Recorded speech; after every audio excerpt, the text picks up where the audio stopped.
Bonjour à toutes et à tous. Nous sommes donc dans la troisième fiche de l'histoire des relations internationales, consacrée donc pour cette fiche vidéo au système des relations internationales de 1920 à 1939. La première partie, donc les années 20. Alors, les années 20 sont une période, hein, premier point, hein, la situation dans l'Europe des années 20, hein.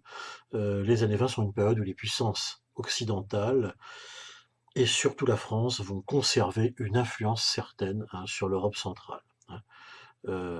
L'Europe centrale, née des traités de paix, on l'a vu, qui est constituée de jeunes républiques ou de monarchies constitutionnelles en voie de stabilisation, hein. Une période qui va comporter donc 3 grandes phases, hein, dans ce que nous allons aborder, hein. La première, hein, de ces phases baigne, si je puis dire, dans les 3 grandes peurs, hein, en relations internationales que vont avoir les puissances occidentales donc dans ces années 20 qui commencent. Toile de fond, en parlant d'occidentaux, on parle essentiellement des franco-britanniques, hein, parce que les États-Unis, après effectivement la présence de Wilson à la conférence de la paix, après que celui-ci ait obtenu satisfaction des exigences, hein, demandées par les États-Unis, hein, création d'une société des nations, création également, reconnaissance surtout du principe du droit des peuples à disposer d'eux-mêmes, hein, et établissement de relations internationales désormais basées sur le respect du droit international contre l'usage de la force, hein. Tout cela, on l'a vu. Mais néanmoins, après la période de la conférence de la paix, Wilson perd les élections, les républicains reviennent au pouvoir avec un programme isolationniste. Ils estiment que, effectivement, les États-Unis ont largement assez fait dans cette Première Guerre mondiale et préfèrent se consacrer désormais aux affaires intérieures. Donc c'est une période de retrait des États-Unis des affaires. Ils vont réapparaître, on le verra tout à l'heure, en 1923 et après complètement disparaître jusqu'en 1941, hein.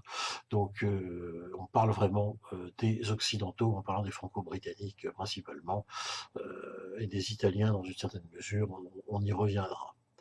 Alors ces peurs sont, on l'a vu déjà, la peur de l'extension de la révolution bolchevique, la peur d'un retour de la puissance allemande, la peur d'une éventuelle renaissance, hein, des puissances centrales, hein, notamment autour de craintes de retour des Habsbourg, hein, aux affaires, hein. Heu donc ces peurs évidemment, hein, vont faire que les occidentaux vont s'organiser, hein, un système, un glacis d'influence si vous voulez, sur l'Europe centrale avec un regroupement de pays privilégiés au niveau relations diplomatiques. On va appeler ça la petite entente, hein. Petite entente, donc c'est une alliance militaire, hein, bien comme par hasard, quelques années seulement après la fin de la guerre, revoilà les alliances militaires qui apparaissent, hein.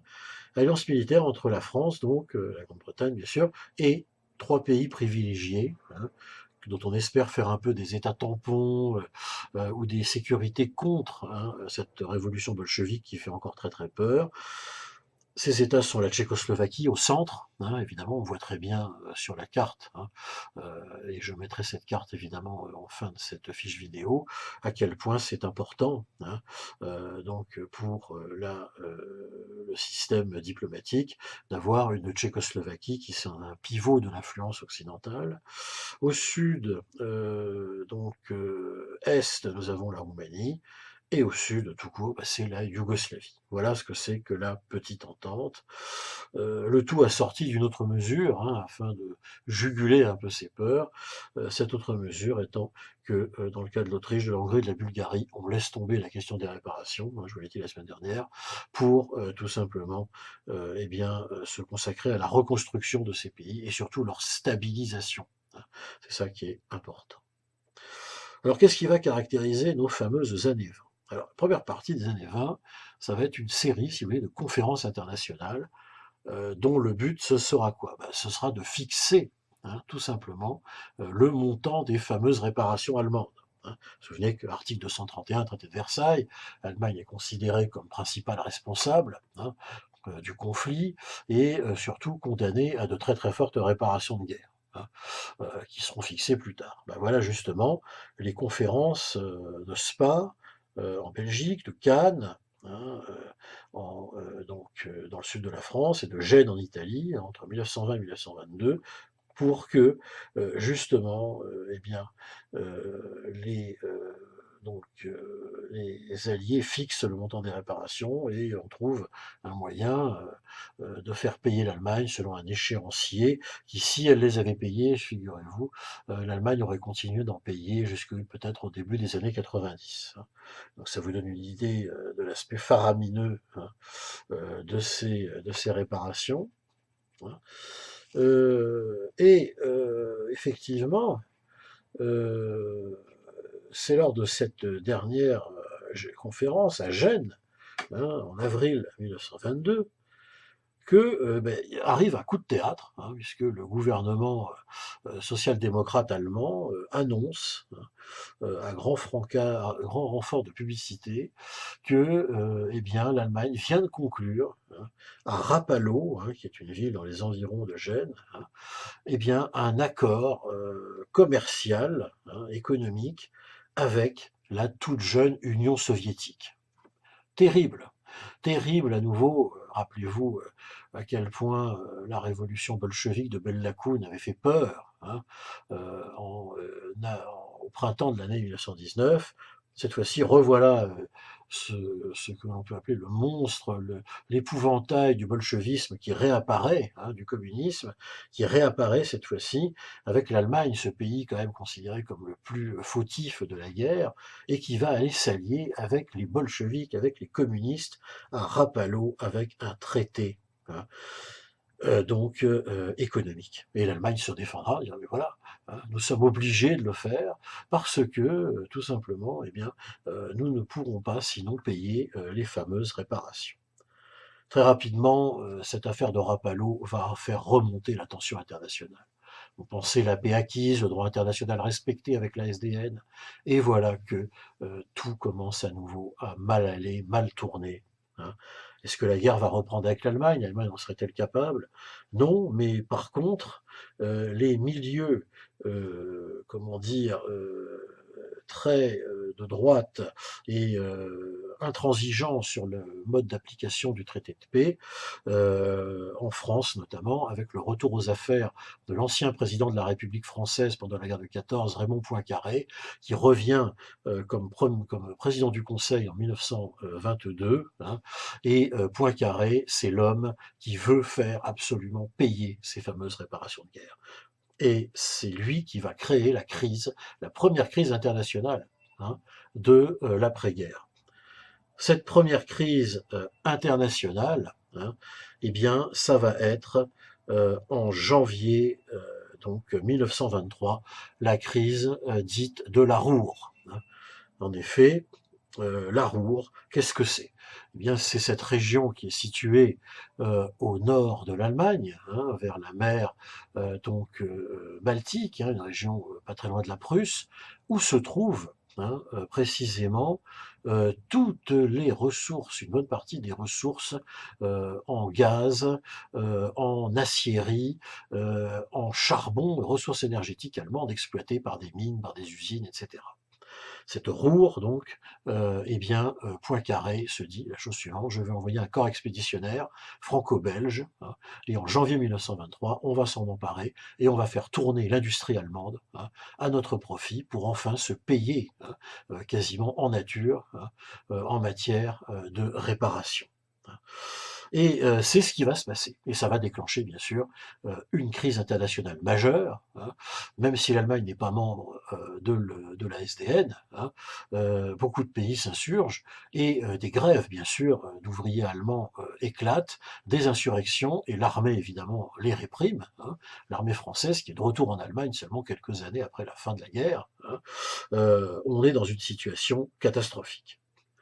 Les États-Unis vont là, malgré leur isolationnisme, intervenir afin d'éviter quand même qu'une guerre franco-allemande reprenne, hein, et ça sera en 1924 le fameux plan Dawes, du nom du secrétaire d'État au Trésor, Dawes s'écrivant D-A-W-E-S, hein. Et ce plan Dawes, en fait, va permettre aux États-Unis, hein, de sortir l'Allemagne de cette impasse des réparations en leur accordant un prêt en dollars, hein, pour que l'Allemagne puisse payer les fameuses réparations de guerre. Autrement dit, avec ce plan Dawes en 1924, eh bien, les économies allemandes, hein, et donc états-uniennes, je note des États-Unis, donc des USA, vont devenir très proches. Et ce sera une bonne chose au début, puisque effectivement, on va arriver à une sortie par le haut, hein, la crise de la Ruhr se termine, la France évacue la région, etc. L'Allemagne va pouvoir payer des réparations, mais malheureusement, hein, malheureusement, conséquence de tout cela, bah, c'est qu'en 1929, hein, quel est le premier pays qui va être touché, hein, par l'effondrement de Wall Street? Bah, ce sera évidemment l'Allemagne, hein, qui était tellement liée, hein, par ce plan Dawes avec les États-Unis. Alors, tout cela nous mène, troisième partie, avec ce qu'on va appeler les accords de Locarno, signés le 16 octobre 1925. Changement de pouvoir en France, les radicaux, c'est-à-dire l'équivalent, si vous voulez, des sociodémocrates, reviennent aux affaires, avec le très emblématique ministre des Affaires étrangères Aristide Briand, hein, qui deviendra comment dire, président du Conseil, hein, personnage diamétralement opposé à celui de Raymond Poincaré. Briand, c'est l'idée européenne avant qu'elle ne se concrétise, si vous voulez, et c'est surtout la main tendue à une Allemagne tournée vers le futur, hein, et vers un vivre ensemble, hein, afin de vraiment achever la reconstruction de cette Europe de l'après-Première Guerre mondiale. Ces accords de Locarno donc vont être signés par Aristide Briand d'un côté et le chancelier allemand de l'autre, Gustav Stresemann, et qui comportent les éléments suivants.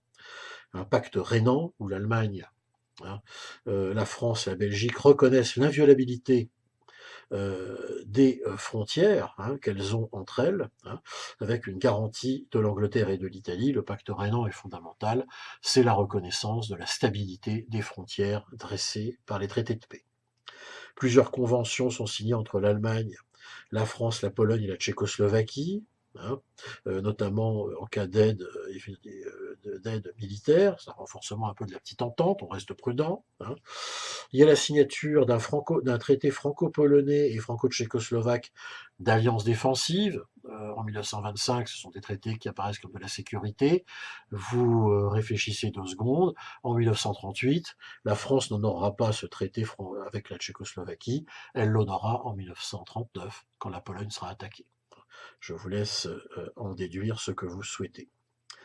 Enfin, un traité franco-polonais, hein, donc, et franco-tchécoslovaques sont signés, comme je viens de vous le dire. Le bilan de Locarno institue donc une détente, hein, entre la France, hein, et l'Allemagne, hein, et l'Allemagne entre à la SDN en 1926. Grand symbole, c'en est fini de cette période, comment dire, de purgatoire, d'Allemagne punie de l'après-Première Guerre mondiale. Elle rentre en 1926. Notez aussi que c'est à la même époque que la jeune URSS en sort, hein. C'est relativement important de le noter. Ainsi, une sécurité collective se dessine en 1926 et les principaux artisans, hein, de tout cela sont Stresemann, hein, et Briand, qui seront tous deux faits, comme je vous l'ai indiqué, donc prix Nobel de la paix, hein, pour cet acte important. Malheureusement, malheureusement, seulement 1925, mais les totalitarismes commencent à poindre leur nez. Le régime fasciste de Mussolini s'installe en Italie. On verra plus tard à quel point ça jouera un rôle important quand Hitler arrivera aux affaires. Surtout, ce qui se développe à l'Est est extrêmement inquiétant, puisque après la mort de Lénine au début des années 20, eh bien c'est Staline, hein. Deuxième partie, la naissance du stalinisme et ses conséquences, hein. C'est cet aventurier politique d'origine géorgienne, qu'on appelle Joseph Staline, hein, qui va, à partir de 1924, s'imposer, hein, définitivement comme le maître absolu de la jeune URSS, dont il va lancer, comment dire, une industrialisation à marche forcée, qui fera évidemment énormément de victimes, hein. La paysannerie sera persécutée à un tel point que ça déclenchera de gigantesques famines, hein. Cette industrialisation forcée, hein, va poser tout un tas de problèmes sur le territoire de la jeune URSS. Staline s'impose en maître, il élimine tous les opposants de son régime, plusieurs purges, hein, se mettent en place, hein. C'est non seulement totalitaire, mais en plus une dictature dans le totalitarisme, si vous voulez, hein. Il se débarrassera notamment de l'organisateur créateur de l'Armée rouge, qu'on appellera Trotsky, hein, ce personnage qui sera exilé et qui sera plus tard assassiné, hein, alors qu'il était en exil au Mexique par un agent stalinien. Un pouvoir très personnel de Staline, qui organise un État policier basé sur la police politique intérieure, la Tchéka, qui deviendra plus tard le KGB, hein. Staline dirige seul, plus de réunion du comité central du parti. Vous savez que les dictatures communistes, quand elles sont dans une forme de l'État totalitaire communiste normal, fonctionnent, hein, avec régulièrement des congrès, hein, où sont débattus un certain nombre de sujets, et avec surtout un bureau politique, hein. C'est une dictature certes, mais une dictature, si vous voulez, collective, hein. Avec Staline, ça n'est pas le cas, hein. C'est vraiment un pouvoir personnel, individuel, avec un culte de la personnalité extrêmement développé, hein. Le régime stalinien donc provoque régulièrement des purges, hein, afin d'éliminer les opposants. Purge dangereuse d'ailleurs, puisque Staline, à la fin des années 30, pensant qu'un coup d'État militaire se préparait contre lui, va purger sa propre armée, ce qui fait qu'en 1939, quand Hitler va envahir la Pologne, hein, eh bien Staline aura bien le besoin de signer un pacte avec un pacte dit germano-soviétique, parce que son armée aurait été hors d'état d'affronter la moindre invasion hitlérienne. Donc voilà ce qui se prépare à l'Est, et il n'y a plus qu'à attendre finalement, et on aura l'occasion d'en reparler, l'arrivée au pouvoir en Espagne, on y reviendra, de Francisco Franco, à partir du milieu des années 30, afin que l'installation, ça on en parlera dans le cadre des années 30, d'un régime fasciste italien, puis bien sûr l'arrivée de Hitler, hein, en 1933. Alors ces années 20, on a vu malgré tout, vont réussir quand même, hein, les Franco-Britanniques à maintenir, hein, leur système, hein. Mais troisième partie, bah oui, pourquoi est-ce qu'on parle d'un échec de cet ordre de Versailles? Eh bien, il y a au moins deux facteurs à cela. Le premier, c'est la montée de tous les révisionnismes qui va quand même progressivement, vers la fin des années 20, le début des années 30, radicaliser tous ces pays d'Europe centrale et orientale avant que Hitler n'arrive au pouvoir, hein. À la fin de la période, il ne va plus rester que la Tchécoslovaquie et la Roumanie, hein, comme étant des États démocratiques, hein. Et puis vous savez, à la fin des années 30, il n'y a plus que la Tchécoslovaquie, hein. On aura l'occasion d'y revenir. Deuxième point, effectivement, c'est cette grande crise économique qui s'installe le 22 octobre 1929 à Wall Street, hein, qui est une crise due à l'inflation provoquée par un trop grand développement de crédit, je cite, et une trop grande augmentation de la masse monétaire, hein. C'est donc la crise, la faillite des moyens de production, la baisse des prix, le chômage, la baisse du pouvoir d'achat, la baisse de la production, et évidemment des millions de chômeurs, près de 40 millions dans le monde seront à cette occasion-là décomptés. Donc crise qui va évidemment de plein fouet, on le verra, complètement déstabiliser l'Allemagne qui venait à peine de se remettre, hein, suite aux accords de Locarno. Et voilà que la crise arrive, évidemment, l'économie liée au dollar avec le plan Dawes, l'économie allemande va s'effondrer, et toutes les économies situées tout autour des autres pays vont faire d'eux-mêmes, renforçant un marasme dans l'Europe centrale tout à fait catastrophique, qui bientôt inondera bien sûr toute l'Europe occidentale également. Cette crise va être un accélérateur évidemment de la liquidation des années 20. Et puis, échec des années 20, tout simplement parce que dans les années 30, eh bien, les personnels politiques, si vous voulez, emblématiques des années 20, qui avaient fait appliquer ces traités de paix très sévèrement, comme Poincaré, ne seront plus de ce monde. Clémenceau meurt en 1929, Poincaré au tout début des années 30, Aristide Briand aussi. Une génération est passée, ce sera la génération des années 30, hein, et on verra évidemment la semaine prochaine à quel point ça sera une catastrophe. Dernier point, avant de nous séparer, c'est évidemment une autre menace qui apparaît dans ces années 20, cette fois-ci en Extrême-Orient, hein. Vous vous souvenez de la décomposition de l'Empire chinois, de son effondrement en 1911. Toute cette région entre donc d'Asie du Sud-Est dans une période de trouble, hein, et d'autant plus de troubles que un petit archipel situé vraiment à l'est, hein, de tout cet ensemble, le Japon, hein, va donc très rapidement devenir à la fois un géant économique, colonial et militaire en très peu de temps. En effet, l'Empire chinois va permettre justement à ce Japon, la chute de l'Empire chinois, de se développer. Sa population va passer par exemple de 56 à 73 millions d'habitants entre 1920 et 1940. Ça fait quand même près de 17 millions d'habitants en plus en 20 ans, hein, et une population moyenne de 850 000 habitants supplémentaires par an, hein. C'est tout à fait considérable.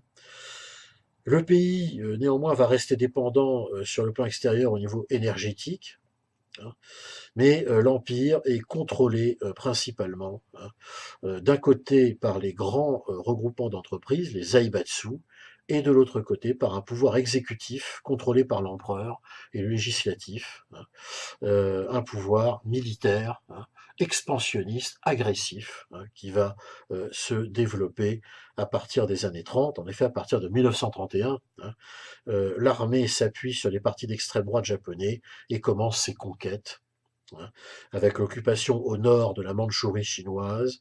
En 1933, le Japon va quitter la SDN à son tour, s'emparer de Pékin le 8 août 1937. Hein. Bref, à la fin des années 20 et des années 30, nous avons un véritable empire japonais en plein décollage et qui, étant donné ses objectifs géopolitiques, n'attendra qu'une chose, c'est de se jeter dans les bras de la Grande Alliance avec Hitler, qui sera conclue évidemment, comme vous le savez, à la fin des années 30, le fameux axe Berlin, Rome, Tokyo, hein, les forces de l'axe, hein, le décor, hein, en cette toute fin des années 20 est déjà planté pour tous les drames qui vont se succéder pour la période des années 30 que nous verrons ensemble dans la prochaine fiche et la semaine prochaine. Je vous remercie de votre attention. Merci d'avoir visité aussi nombreuses et nombreux les deux fiches précédentes. Je vous invite à liker, comme on dit, cette vidéo si elle vous a plu, à vous abonner à la chaîne. Et je vous dis à très bientôt pour la suite. Merci.